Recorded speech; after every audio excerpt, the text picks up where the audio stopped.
Welcome back, everybody. My name is Dave Hayes and this is Hayes Tech. This is the channel where I pretty much go over anything tech, and I do mean anything. Now, in my last couple videos, I've actually been doing videos on the Akaso Brave 7LE, and I'm kind of making this review on this camera a three-part review, because if I made it in a one-part review, it would be so long none of you guys would even watch it. So this is the third part, and what I'm going to do in this video is I'm going to go over the settings on the inside of the camera, and I'm going to show you guys some of the special features that you can use on this camera for recording in, you know, sepia, black and white, blah, blah, blah, you know, that, so on. Now, I did do this already once, but I had my EV comp, or my exposure set, way off. I don't know what the hell I was thinking. And I was editing my video last night, and it was like, what the hell? Everything's all bright, and I can't, you know, I can't get it to look right. And I was turning it way down, you know, in editing, and I just couldn't fix it. So I said, you know what? Screw it. I'm going to do it over again, and we're going to do it right. So when we come back, we're going to go over the custom features on this camera, and then I'm going to take you inside and show you the settings on it.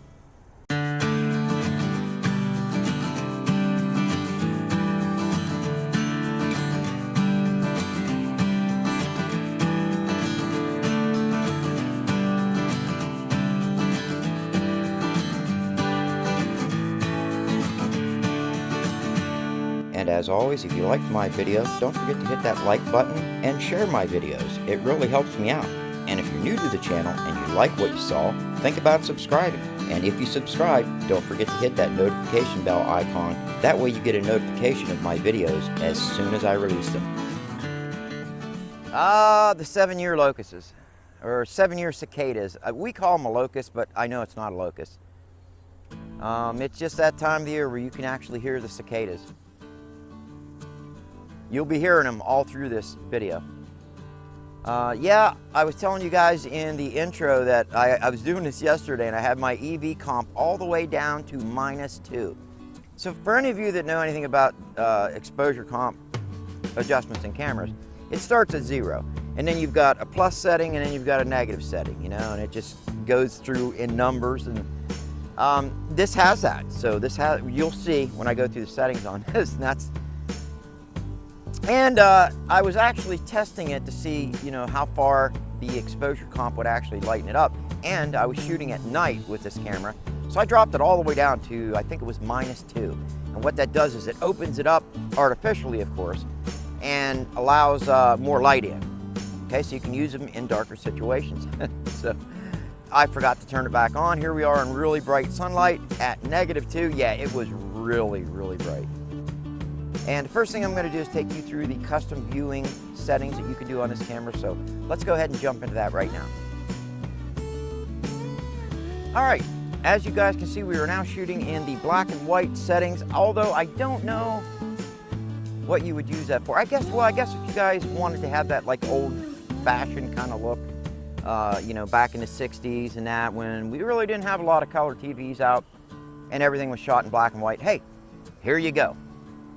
I actually like to take black and white pictures with my camera every once in a while. Oh, and by the way, just to let you all know that in this video, I am only going to be using the Akaso. So all the video you've seen so far is me shooting on the Akaso in 4K 30 in its widest field of view. Now, it doesn't look that way with me looking at that little front screen, because it's a little square screen, but it crops in and you only get to see a certain amount of it, but it's in the wide view.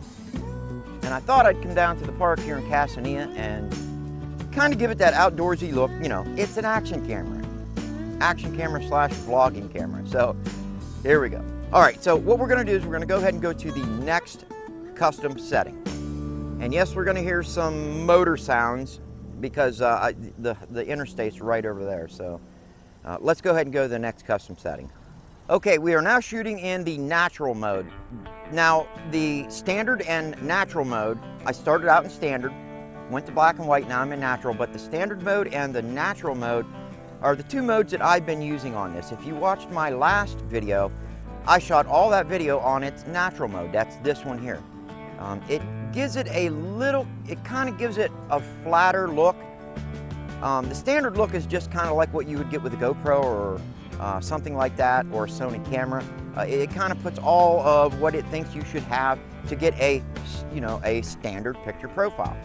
The natural look, what you're seeing right now, they actually tweak it a little bit, and they take kind of some of the really intense colors out, so that if I was using this on my Canon 90D, I would actually be able to grade that in post a little bit better. So, but I like this. It's a flatter look. I kind of like this one again, and the first one. So let's go ahead and move to the next view.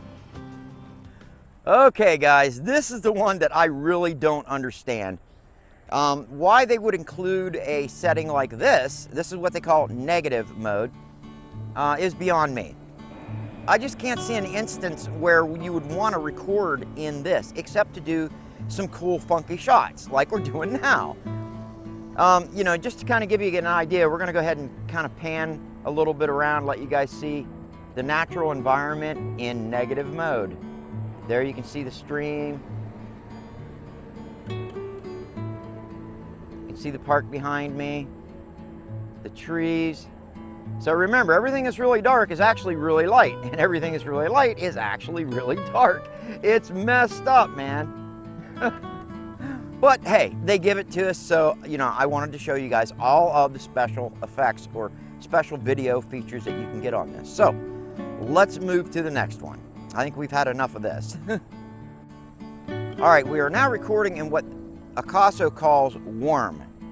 Again, I really don't like this one neither. It adds too much contrast, and even though it says it's supposed to look warm, from what I could tell by the editing I've done on this camera and my Akaso V50 Pro, this setting I really don't like. Now, I will tell you this, the custom settings, like what I'm showing you right now, are different from the Akaso V50 Pro and the Akaso Brave 7 LE. They're different. I don't know why.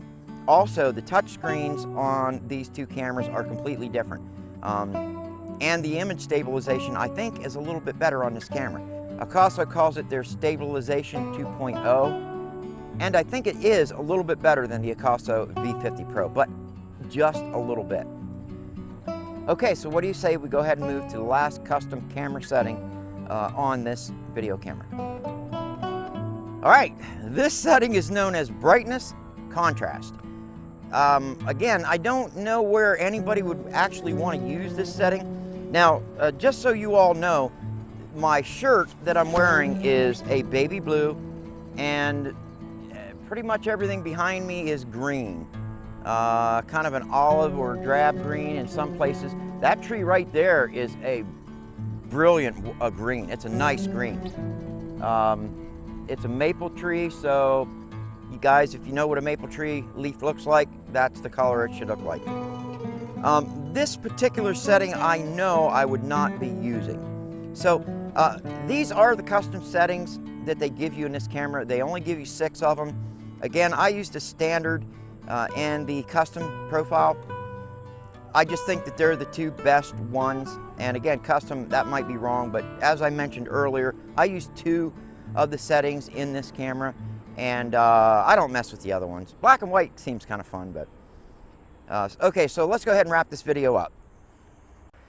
All right, before we go and I show you all the settings on the inside of this camera, I just wanted to let you know I dropped the exposure comp back down to 0. I was running it at -1 to darken it up a little bit because it's kind of bright here. But this is what you can expect running this camera at 0. So when you first get this camera and first start it up, this is what it's going to look like. Except it's not going to be in the natural mode. It's going to be in what they call standard profile, picture profile. I do have it in the natural. Remember the other one I told you I like. And I have my exposure set to 0. Exposure comp is actually a pretty good tool once you learn how to use it, but you can't forget and leave it there, which it would be nice if they had on the screen here what your exposure values are and where they're set at. That would be pretty cool, because then that would have helped me out. I could have looked at the screen and said, holy shit, why am I running it so bright? See? I just want to say again, and I'll probably bring this up in the closer, I really like this camera. If Akaso would have put a microphone jack in this camera, they'd have a major winner here. I really think this camera would be putting GoPro a run for the money. Now, again, GoPro, I think, has better image quality, better image stabilization, and way better audio. But I'm using my microphone now and my Zoom H1N audio recorder, so audio's a moot point, right? But now if I didn't have an audio recorder, again, GoPro would win hands down. But, okay, but here's the thing. You have to look at price. $130, $138 maybe. GoPro's $399. That's a big difference. Yeah, you're getting a lot for $399, but again, if Akaso can make a camera this nice for $130, GoPro, why can't you cut some money off the cost of the camera you're making? Just saying. All right, let's go ahead and dive into the settings on this camera. I promised you I'd do it, and that's what this third video is going to represent. You know, the different custom video features and the settings on the inside of the camera. And this should close up my 3-video review whoa, on the Akaso Brave 7LE. So let's go home. And by the way, all the video I'm doing on this last review is being done by the Akaso, with the exception of me going through the settings on this camera, because I need another camera to do, you know, to show you guys the settings on this camera. So I won't be using the Akaso for that. And I did the closer with both the 90D and the Akaso, so kind of mixed together. So anyways, I've been blabbing. Let's go back. I'll show you all of the settings in this camera. All right, the first thing I wanted to show you all is the screen itself. This screen is completely touchscreen. So if I touch where it says 4K, 30 frames per second, if I just touch that, that's going to give us our modes in both video and photo. So right now I have it normal. You can go to loop record, you can go to time lapse, slow motion video, and of course fast motion video. And also Wi-Fi settings are in both here and in the photo settings. So if I go to the photo settings, you have your single shot, burst shot, time lapse, self time, which means, you know, where you can set it up for a couple seconds, take your picture, hurry up and get around to the front, you know, set yourself up, and then boom, it'll take the picture.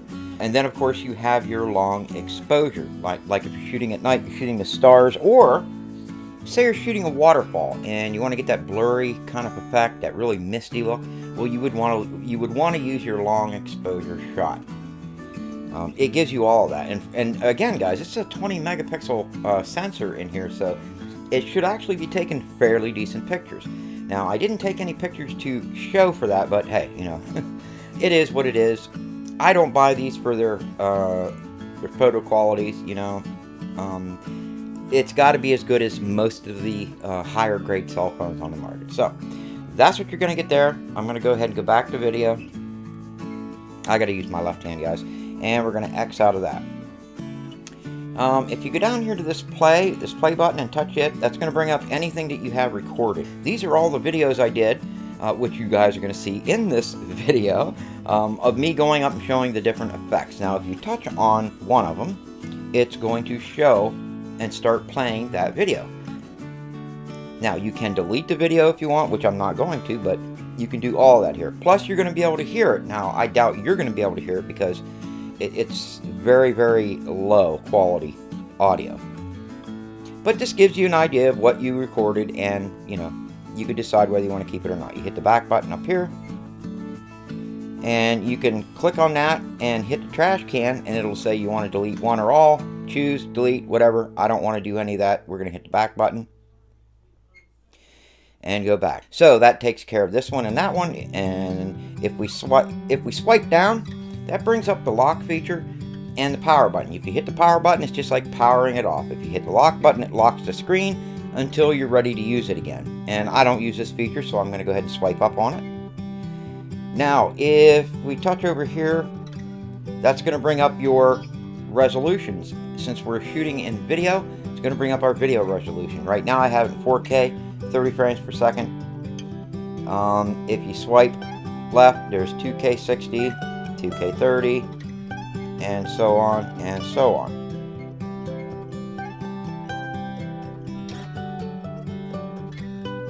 Bottom, this is going to be your quality of recording. Right now I have it on high. You can go medium and low. I always keep it on high. And your image stabilization is showing. You can turn it on or off here. And that's it.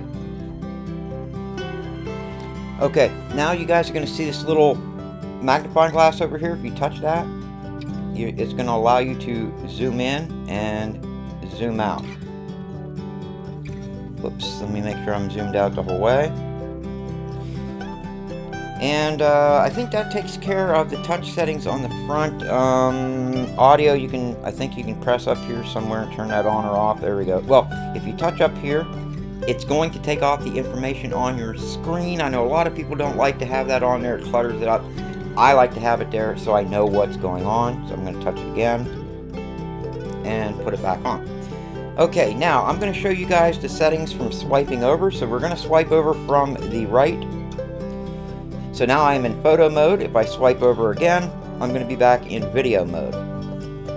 So, swiping over from the right to left, put you in photo mode. And we can go ahead and take a picture. Whoops. We can go ahead and take a picture. I'm going to snap a picture. It just took a picture. Now I'm going to swipe again.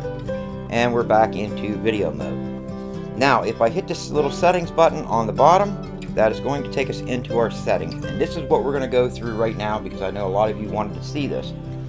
First up, video resolution.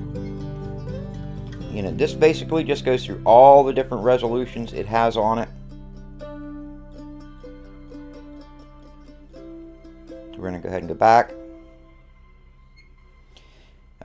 Voice record, on or off, I have it on.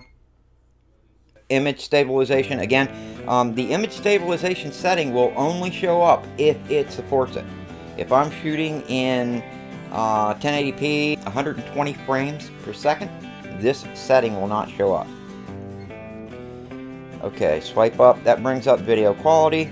I always have it on high. You guys can play around with that and find the setting that you like the best. I always choose high. Next up is your wind noise reduction. I have it off. If you're outside and it is windy, you may want to turn it on.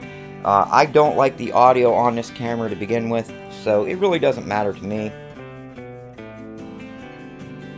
Next up is the EV. This is where you can go plus or minus. I usually run that right at 0, but it's basically like your exposure compensation setting on your camera, and it can help you out in certain settings, especially if it's starting to get dark. Next up is your metering mode, and I have it on multi. You can have it on multi or centered. Basically, it is where it's going to meter for light and focusing and all that. Although this camera doesn't focus, it's a true non-focusing camera. Everything's in focus. And last on that is your data stamp, which is your date, time, you know, all that. I have it on off. You could have it on date and time, or just off. I have it off. I don't like having a stamp on my videos for people to see. So that pretty much takes care of that video record setting. So the next thing we're going to do is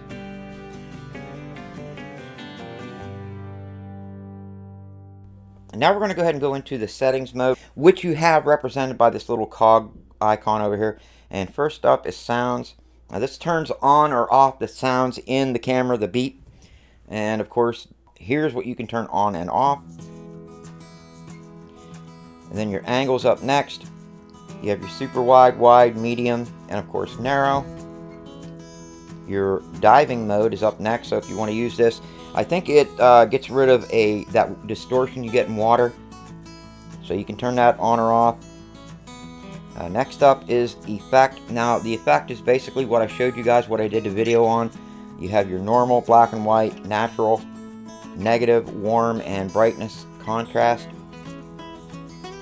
And next up is your driving mode. So if you want to use this as a driving camera to protect you, in case you get into an accident or something, now you have something showing what was going on. You can do that, and this is where you turn that on or off. And you have upside down. So if you want it flipped upside down on the camera, the view, this is how you would do that. I don't ever use it, but I can see instances where you would say you could only mount the camera upside down in the scenario you were using it in. Well, you click this on to flip that view upside down. That way it would be like a normal camera mode.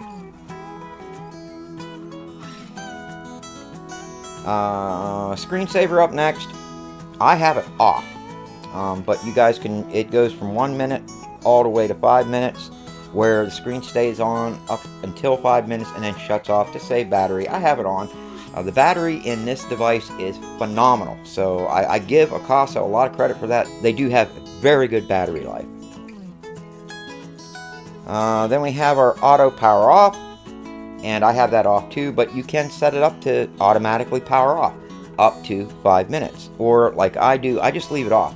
I hate to be in the middle of a recording and it's going longer than I expected and it just shut off on me, so I just leave it on. I'll shut it off myself if I want. And then you have your power frequency. Now this is where you can record in both 50 Hertz and 60 Hertz. Now you want to be careful. Your computer that you're using to edit video may not edit 60 Hertz video. Now my computer does. Thank goodness. My laptop does. But basically, the higher the Hertz that you shoot in, the better the video quality is going to be, just in my opinion. I've heard a lot of arguments over that, but I shoot in 60. To be honest with you, I haven't noticed much of a difference between 50 and 60, but I just go ahead and shoot in 60 Hertz. It works for me, so that's where you would change that. Then we have our white balance control. You have auto, daylight, shade, tungsten light, and of course white fluorescent. I keep it on auto. Next up is date and time. Now I went ahead and set that up when I first set the camera up, but here's where you would go to set it up if you didn't. And then language next. Of course I have it for English, but of course it's got a plethora of languages. And then you have your format card. So if you need to format your card, which I highly recommend you do before using it on this camera, here's where you would do that at. And then system, you have factory reset, system info, and card info. And guys, that is pretty much it for all the controls on this camera. Now if you want to change this view to the front, you press and hold this button here on top. It's the first button in, or the furthest one to the left. It has an M on it. Press and hold it for about 3 seconds, 3 to 4 seconds. You'll hear a beep, and that switches the view to the front. To get it back, press and hold, and it brings the view back again to the front. So let's go ahead and finish this video up.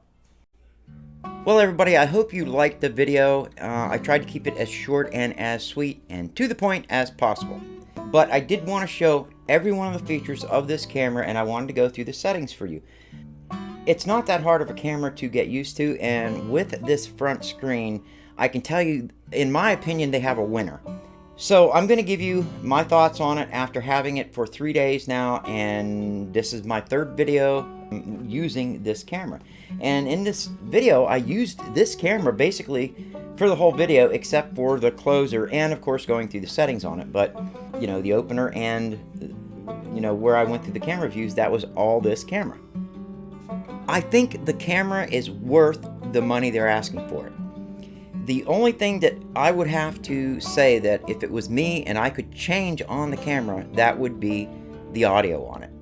If they could at least include a jack to plug in a 3.5mm microphone, they would have a winner. I mean, an absolute GoPro buster on their hand. Now, back to what I was saying in my opener, or even in some of the other videos that I've talked about, I don't look for, you know, super high quality video in an action camera.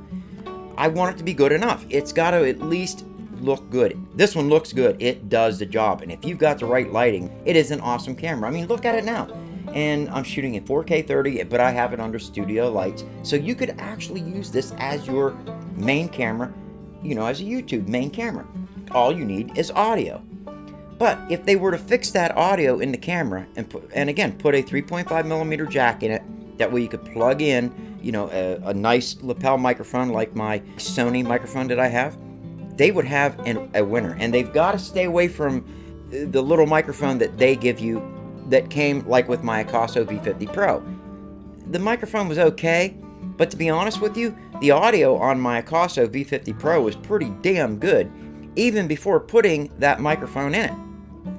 Now, I get it. They can't do it to this one because they have that waterproof or water-resistant housing on it, and that really does kill the audio. Okay, I get that. But at least give us a way to attach a microphone to it if we would choose to do that, okay? We know. You'd have to open up a door so we could plug it in, and that would affect the whole water-resistant capability of the camera. I get that. But again, look what GoPro does. GoPro gives us that choice. You know, and they tell us, here, you can use this, but if you do, you're going to void your waterproof warranty. It's not going to be waterproof anymore. I get it. I understand that. But for anybody to use this camera over here, you know, on even a semi-professional level, or if they're taking home videos, you know, of the fun things that they did, they're going to want to have good audio. And for those people that want to have really good audio, you know, just give us that plug-in capability of plugging in a microphone to it. Even if it's a microphone that you have to supply, although I wish you would fix it so we could just add any one of our own microphones to it. Either way, we need a microphone for this camera. If you do that, you have got a camera that is going to, it's going to sell like hotcakes, and it's going to change things, especially for the vloggers out there that want to go really super light. This camera will do that. All right, I've rambled on enough. Okay, again, this is the Akaso Brave 7LE. I went over pretty much everything I can go over on the camera. If you guys have anything else you would like me to go over on it, please feel free to comment away down in the comment sections below. Remember, I'm going to be giving away my Canon T6i to one of you lucky individuals out there as soon as I hit that 5,000 subscriber mark. So share my videos. That way we can get up to that 5,000 subscriber mark. Alright, so that's all I have. Thank you all for watching, and I will see you guys on the next one.